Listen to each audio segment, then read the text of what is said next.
బ్రహ్మముడి ఒకరికి ఒకరు అనేసి రాశారు. అసలు బ్రహ్మముడి అంటే ఇదేనా? అసలు పేరు పెట్టిన దానికన్నా, పేరు కన్నా సార్థకం చేశారా అంటే, అస్సలు ఒక పర్సెంట్ కూడా చేయలేదని నాకైతే అనిపిస్తుంది. అలాగే కావ్య బతికే ఉంది అనేసైతే ఇన్ఫర్మేషన్ అయితే వస్తుంది. కానీ నాకు తెలిసినంత వరకు బ్రహ్మముడి బ్యానర్‌లో ఉండే 3 జంటలు అంటే బ్రహ్మముడి ఒకరికి ఒకరే అనేసి మనకైతే అక్కడ బ్యానర్‌లో వాళ్ళ ఫోటోలు, దాని తర్వాత బ్రహ్మముడి కింద ఆ పేరైతే వస్తుంది. ఆ పేరులో ఉండేది మొత్తం 0% అయిపోయిందని నాకైతే అనిపిస్తుంది. అసలు ఏం జరిగింది? ఎక్కడ? అనేసి ఈ వీడియోలో అయితే డిస్కషన్ చేద్దాం. బ్రహ్మముడి అంటే ఏం చెప్పండి? బ్రహ్మముడి అంటే ఫస్ట్ మనం మాట్లాడాల్సిన మాట, బ్రహ్మ ముహూర్తంలో ఒక ముడేస్తే ఆ ముడి జన్మ జన్మలకి ఎన్ని జన్మలైనా సరే మళ్ళీ వాళ్ళిద్దరూ భార్యాభర్తలుగా ఉంటారనేసి, అలాగే సంతోషంగా సుఖ సంతోషాలతో ఉంటారని అక్కడైతే మనకు తెలిసింది. అలాంటిది వాళ్ళు సుఖపడే టైంలో కరెక్ట్‌గా దేవుడు కూడా ఈ విధంగా చేయడం అనేది చాలా బాధాకరమైన విషయం. అక్కడ 3 జంటలైతే ఉన్నాయి. ఒకటొచ్చి రాహుల్, అలాగే స్వప్న, రెండోదొచ్చి కళ్యాణ్, అలాగే అప్పు, మూడోదొచ్చి మన రాజ్, అలాగే కావ్య. 3 జంటలున్నాయి.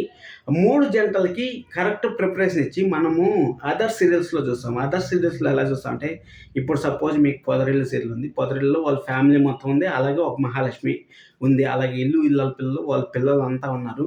ఇక్కడ మిగిలిన సీరియల్స్ 'కార్తీక దీపం' ఉంది. 'కార్తీక దీపంలో' హీరో, అలాగే దీప, కార్తీకు, అలాగే శౌర్య పాప. వీళ్ళందరూ కార్తీకు, దీపాకి ఏమన్నా జరిగి వాళ్ళు చనిపోయినా గానీ శౌర్య పాప అనేది అలాగనే ఉంటుంది. అలైవ్‌గా ఉంటుంది. కానీ ఇక్కడ బ్రహ్మముడి సీరియల్‌లో 6 మందుంటే 6 మంది చనిపోవడం అనేది అసలు ఎలా ఎక్స్‌ప్లెయిన్ చేయాలనేది కూడా నాకైతే అర్థం కావట్లేదు. అలాగే కమ్యూనిటీ ట్యాబ్‌లో అయితే కావ్య బతకాలి అనుకునే వాళ్ళు యెస్ అని ఓట్ చేయండి. కావ్య బతికుండింది అనుకుంటే యెస్ అని కామెంట్ చేయండి. అలాగే నేను అక్కడ కమ్యూనిటీ ట్యాబ్‌లో అయితే పోస్ట్ చేస్తున్నాను. మీరు అక్కడికెళ్తే మీకు క్లారిటీగా అయితే అర్థమవుతుంది. మీరు ఖచ్చితంగా ఓట్ అయితే చేయండి. మర్చిపోవద్దండి కావ్య బతికుందా లేదా అనేసి. ఎందుకంటే రేపు మనకు ఒక క్లారిటీ అయితే వస్తుంది. ఎందుకంటే రుద్రాణి గారిని ఆ అమ్మవారి రూపంలో విశ్వరూపం చూపించి ఆ త్రిశూలంతో ఇలా పొడిచే సీన్ కోసం అయితే నేనైతే వెయిట్ చేస్తున్నాను. వెయిట్ చేసిన తర్వాత ఎందుకంటే ఇక్కడ నాకు అక్కడ రుద్రాణి గారి కూతురు రుద్రాణి గారు చనిపోవాలి.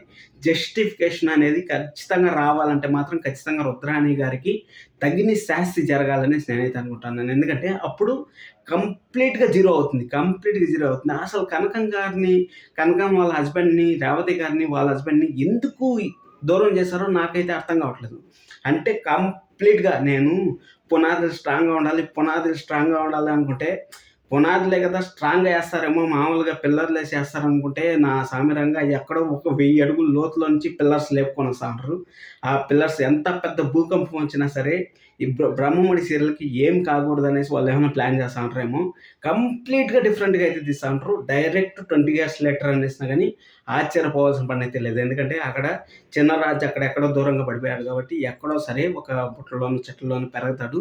పెరిగిన తర్వాత ఇక్కడ దుగ్గిరాల ట్రస్ట్ అనేది ఉంది కాబట్టి ఆ ట్రస్ట్ ద్వారా అయితే మన స్వప్న పాప అయితే ఇక్కడ రేఖ అయితే తెచ్చి పెంచుకుంటా ఉంది. రేఖకి ఆల్రెడీ పెళ్లి కూడా అయిపోయిందంటే ఇంత ఫాస్ట్‌గా మూవ్‌మెంట్ వస్తుందంటే ఖచ్చితంగా 10 డేస్‌లో నాకు తెలిసినంతవరకు 20 ఇయర్స్ లేటర్ అనేసి కంప్లీట్‌గా ఫ్రెష్‌గా ఉండే స్టోరీ అయితే రావచ్చనేసి నాకైతే అనిపిస్తుంది.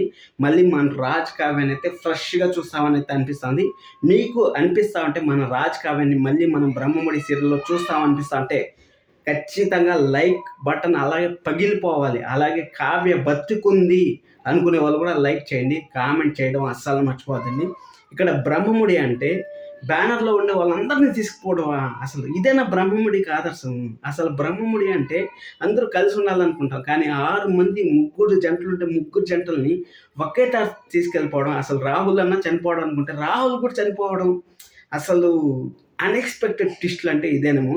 సీరియల్ చరిత్రలో నిలిచిపోయే సీరియల్ ఏదైనా ఉంటుందంటే అది బ్రహ్మముడి అనేసి బల్లగుద్ది మరీ చెప్పొచ్చు. ఒకప్పుడు 'కార్తీక దీపంలో' కూడా ఇదే విధంగా జరిగింది. కార్తీక్ దీప చనిపోతే ఇంకేమీ లేదు అనుకున్నప్పుడు మళ్ళీ కార్తీక్ దీప ఎలాగైతే వచ్చారో మన బ్రహ్మముడి సీరియల్‌లో మన రాజ్ కావ్య అయితే మళ్ళీ తిరిగొచ్చి మళ్ళీ కొత్త జనరేషన్స్‌తో స్టార్ట్ అయితే ఇంకా 1000 ఎపిసోడ్‌లు బ్రహ్మముడి సీరియల్ అయితే ఖచ్చితంగా చూడొచ్చు. ఎందుకంటే ఒక ఫ్రెష్ మైండ్‌తో చూడొచ్చు. ఎందుకంటే అందరూ పాత క్యారెక్టర్‌లు అంతా ఎండ్ అయిపోయాయి కాబట్టి కొత్త క్యారెక్టర్‌లు ముఖాలతో అయితే మనం అయితే చూడొచ్చు. అలాగే రేఖ అనే రుద్రాణి గారు అయ్యే ఛాన్స్ కూడా వెరీ హైగా ఉంటుంది. ఎందుకంటే ఏజ్డ్ పర్సన్స్ కావాలి కదా, అయ్యే ఛాన్స్ కూడా వెరీ హైగా ఉంటుంది. చూద్దాం, మంచి ఎపిసోడ్స్ రావాలి. అలాగే మనకు రేపైతే ఒక క్లారిటీ అయితే వస్తుంది. రేపు ఎపిసోడ్ కోసం అయితే వెయిట్ చేస్తానండి. సబ్స్క్రైబ్ చేసుకోవడం అస్సలు మర్చిపోతండి. అలాగే లైక్ చేయడం, కమ్యూనిటీ ట్యాబ్లో వెంటనే పోయి ఓట్ చేయడం అస్సలు మర్చిపోతండి. Thank you so much.